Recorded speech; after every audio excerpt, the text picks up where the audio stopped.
se o primeiro kaiju do Pacific Rim invadisse o nosso mundo hoje? Isso mesmo, se o Trespasser fosse real, a gente venceria ele? Eu já te adianto que a nossa solução seria pior que o próprio monstro. Fala, meu querido, eu sou o Gabriel, mano, tudo beleza? Imagina que você acorda numa terça-feira comum, liga o noticiário e vê uma ponte gigantesca sendo rasgada ao meio por uma criatura de 2.700 toneladas. Sem um roteiro de filme, sem Jägers pra poder salvar o dia, como o exército lidaria com o primeiro kaiju hoje? É exatamente isso que a gente vai descobrir. Agora bora pro vídeo.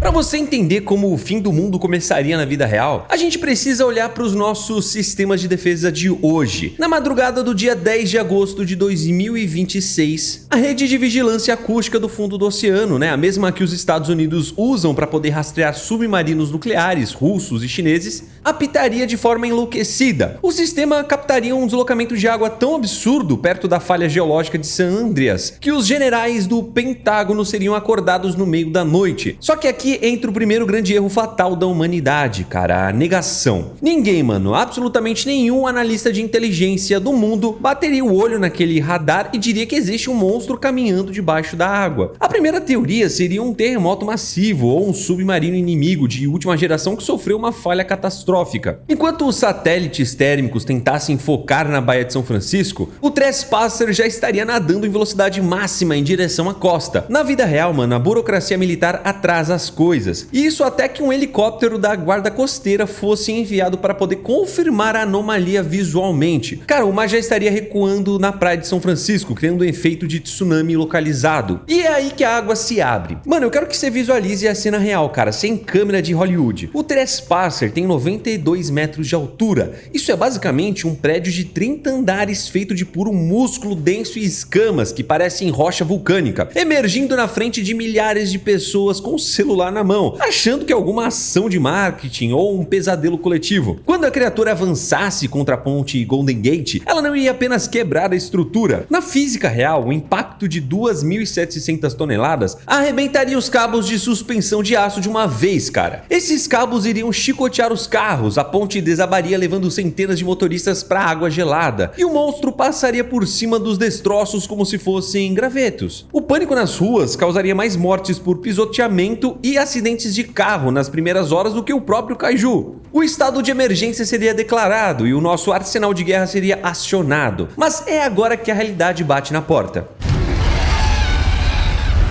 A resposta imediata do governo americano hoje seria brutal, cara. Em menos de 40 minutos, caças de quinta geração como os F-35 decolando nas bases da Califórnia já estariam no ar. Navios contra-torpedeiros apontariam tudo que tem no arsenal. A ordem do presidente seria bem clara, cara, abater a ameaça antes que ela chegasse no centro financeiro da cidade. Mas a gente esquece de um detalhe, mano, assustador sobre a anatomia de um kaiju. Ele não é um animal feito da mesma composição celular que os animais da Terra. O organismo do Trespasser foi desenhado pelos precursores para poder sobreviver à pressão esmagadora do fundo das fossas das Marianas e ao calor extremo das fendas tectônicas. A pele dele funciona como uma couraça de altíssima densidade. Quando os nossos caças disparassem dezenas de mísseis de cruzeiro e bombas guiadas a laser, o impacto visual seria absurdo. O céu de São Francisco, cara, ficaria iluminado com explosões alaranjadas e fumaça preta. Os civis que estivessem fugindo olhariam para trás achando que o exército salvou o dia, mas quando a fumaça baixasse, o Trespasser continuaria andando. E eu vou te explicar o motivo técnico disso tudo. As nossas armas explosivas convencionais causam muito dano de área, espalhando calor e estilhaços. Só que a energia cinética de um míssil normal simplesmente se dissiparia na grossa camada de tecido externo da criatura. É claro que um acerto direto no olho ou nas guelras faria a criatura sangrar e recuar por alguns segundos, mas a dor para um organismo alienígena não funciona como um aviso para poder fugir. Funciona como um gatilho de fúria. Cada bomba jogada no peito do Trespasser só deixaria a criatura mais frenética, sabe? Esmagando quarteirões inteiros com golpes desordenados. E tem um problema ainda maior que o exército descobriria da pior forma possível. O que acontece quando você finalmente consegue fazer o bicho sangrar, cara? Se você acha que o problema é só o tamanho do bicho, eu preciso te apresentar o verdadeiro pesadelo que mataria silenciosamente milhões de pessoas, cara. A gente inclusive já falou dele aqui no canal, tá, mano? O Kaiju Blue. mundo. O sangue dessas criaturas é movido a compostos baseados em amônia, mano, em uma toxicidade tão absurda que altera a composição química de qualquer lugar em que ele toca. Vamos imaginar que depois de 3 dias de combate intenso nas ruas, a Força Aérea Americana decide usar os mísseis perfurantes de bunker, mano, os famosos GBU-28. Essas bombas são feitas para entrar no fundo da terra e perfurar concreto armado, mano, antes de explodir. Os pilotos finalmente conseguem cravar 2 desses mísseis nas costas do Trespasser, abrindo feridas gigantescas. O sangue azul fosforescente começaria a jorrar como uma cachoeira no asfalto de Oakland, mano, em São Francisco. No primeiro instante, o asfalto começaria a derreter. Esse sangue escorreria para as galerias pluviais, cara, contaminando todo o lençol freático e o suprimento de água da região em minutos. Mas o pior acontece no ar. Por causa do calor dos incêndios e das explosões que estariam acontecendo ao redor da cidade, esse sangue tóxico iria evaporar rapidamente. Ele se transformaria em uma névoa azulada, densa e altamente ácida que cobriria os céus. O vento da costa empurraria essa nuvem venenosa para os subúrbios. Milhões de pessoas que estavam trancadas em casas ou presas no congestionamento tentando fugir começariam a sufocar. O ar ia queimar os pulmões. Você consegue perceber a gravidade disso? Mesmo se as nossas armas conseguissem matar a criatura na base do tiro e do míssil, o cadáver gigante no meio da cidade vazaria tanta toxina que a Califórnia se tornaria a maior zona de exclusão química da história humana. Matar o Trespasser usando força militar convencional é o mesmo que jogar uma bomba suja dentro da sua própria casa. Mano, a gente estaria se matando basicamente, cara, ao invés de matar o próprio monstro.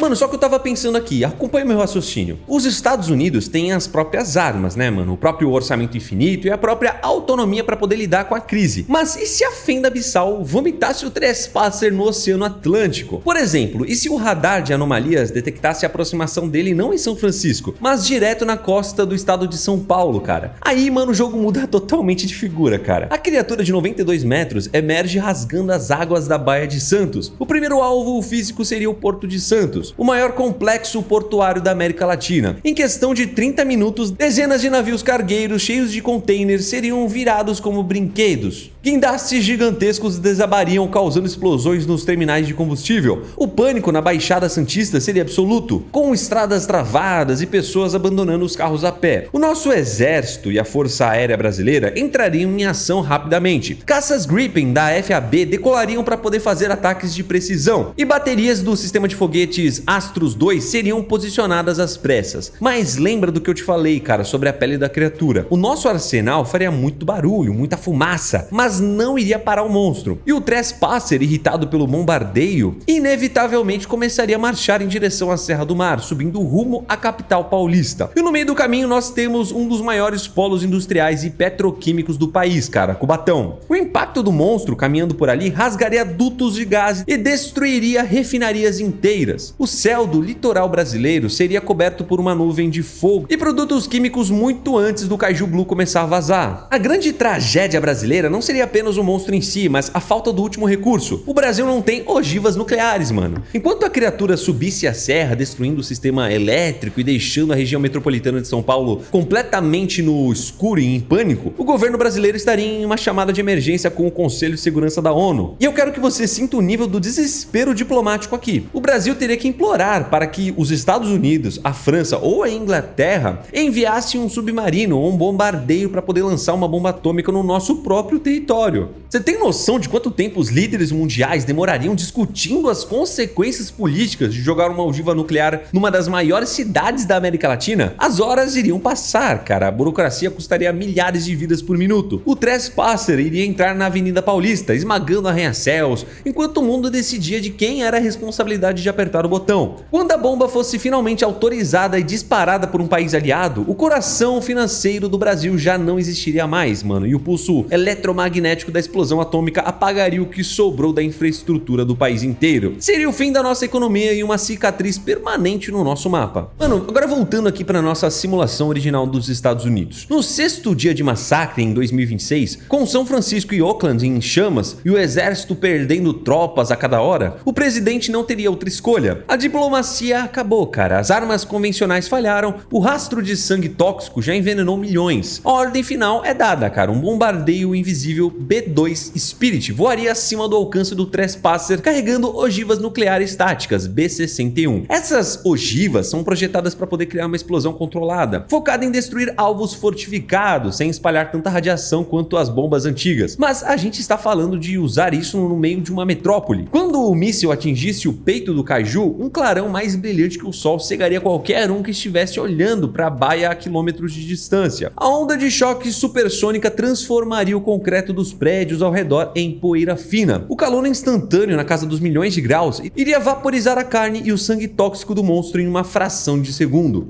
O Trespasser finalmente iria cair, mano, desintegrado e morto. Nós iríamos vencer a batalha, mas a que custo, cara? A nuvem de cogumelo subiria aos céus, misturando radiação com o que sobrou de toxicidade do monstro. O pulso eletromagnético da bomba fritaria celulares, hospitais, servidores de banco e a rede elétrica de todo o estado. E a chuva negra radioativa cairia por dias nas cidades vizinhas. O local onde o Kaiju caiu se tornaria um cemitério intocável por décadas. A humanidade provou que pode matar a ameaça, só que provou também que a nossa única defesa é a própria autodestruição. Na história do cinema, o mundo inteiro se uniu depois desse ataque porque percebeu que precisava de uma alternativa limpa e física, e foi assim que os Jaegers nasceram. Mas no nosso ano de 2026, a realidade física nos proíbe de construir robôs daquele tamanho. A engenharia dos materiais não suporta, cara, os motores derreteriam com o próprio peso da máquina. A verdade nua e crua é que não teríamos um programa de defesa com robôs gigantes. Se o Trespasser aparecesse hoje, o mundo entraria na pior crise econômica de todos os tempos. As rotas marítimas seriam congeladas por causa do medo. O oceano deixaria de ser uma fonte de comércio para se tornar a fronteira do medo absoluto. E o mais triste, cara, depois dele, meses depois, né, vem o segundo. E depois vários, né, cara? Sem os Jaegers, qual seria a nossa estratégia real quando outro emergisse ali perto de Tóquio? Ou o Caesar aparecesse na costa da Austrália? A cada novo ataque, nós seríamos forçados a lançar outra ogiva nuclear do nosso próprio planeta. Em menos de 5 anos, a frequência dos ataques obrigaria a humanidade a transformar todas as grandes cidades costeiras do mundo em desertos de vidro radioativo. Cara, a gente ia acabar com a agricultura, a gente ia destruir a camada de ozônio e causaríamos um inverno nuclear para poder tentar parar os monstros. No fim das contas, a invasão não precisaria exterminar a raça humana. A gente faria o trabalho pesado por eles, apertando o botão vermelho repetidas vezes, até não sobrar mais nada para poder proteger. Já deixa o like e segue o canal. Fique com Deus, um abraço a nós. Tchau.